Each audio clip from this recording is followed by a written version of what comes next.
All right, what's going on, guys? It's your boy Mike Lowry. Hope you guys enjoyed your Easter weekend and took a little bit to reflect on yourselves and maybe what things you can do better. I have things written down on my whiteboard over here. As far as Psalm 37, 3 to 5 says, "Delight yourself in the Lord, and he will give you the desires of your heart. Commit your way to the Lord, trust in him, and he will act." And man, that is so true. Once you stop worrying about everything that you can't control, your worries and stresses go away because you know that you're giving it to God and God's timing is impeccable, right? Another thing that I wrote is don't worry about when or how long it'll take. Just trusting God every day, continue to be grateful and give back. That's the biggest thing. Just being grateful for everything you have every morning. It just even opening your eyes. The first thing you should do is just be grateful. For example, I am currently sitting in the middle of everything that I have once asked for. And sometimes, because my goals are so high, I forget that. So we have to zoom out and realize how grateful we are for the position that we are currently in. So with that being said, let's get into today. So today's trade was absolutely banger, super fast. I mean, it was like a 5 minute trade. It was literally 1 5 minute candle. We took it on Tesla. It was gorgeous. On the watch list, I said Tesla below 347 to 343. Right? So technically, this was first entry. However, I didn't take that entry just because we were oversold.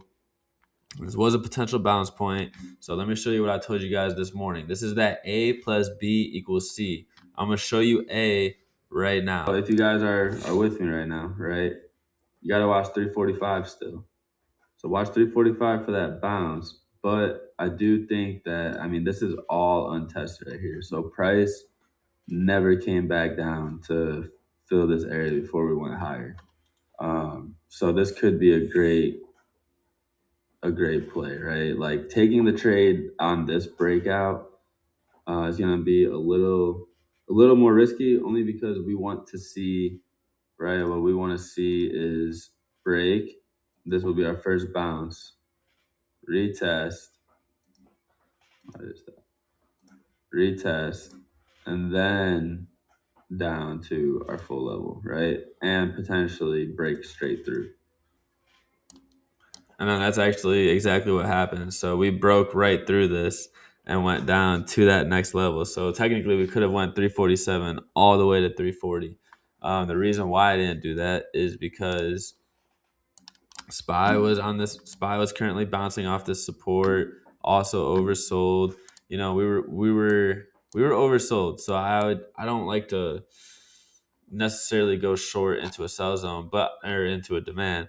But I do know that this was a good break and retest, and we never closed back above that previous day low. And we were also below pre-market levels. It was a good setup right here. But these wicks is what stopped me from getting in, right? So one of the things we're gonna go over is the candles, and this is important to know. It's like, all right, look at the volume, right? Boom, that's a lot of volume right there. And we bounced right off that 345 level I said to be careful of. So sellers were pushing in, boom, buyers stepped in. And then, right, sellers coming in, boom, buyers stepped in. So I'm like, okay, I think we're gonna go a little higher for like we might just come fill above this 347 again if we break and close above. And then we didn't. And then we got this 5 minute candle close. That was my entry. As soon as this candle closed, boom, entry. Like as soon as this 5 minute candle closed, that next 2 minutes went straight to 342.80, and then I exited. So that was fantastic. I did go on the 2 minute. So as soon as I did enter from the 5 minute, then I trimmed some here, and then I took full profits here. So A is the YouTube video. B is on the watch list right here, called out. And then C is called out live as I entered and exited. And that's your money. So that's what I do every single day for you guys. And that's what I'm going to break down on this free mastermind. So make sure that you lock in, like, comment, share, subscribe.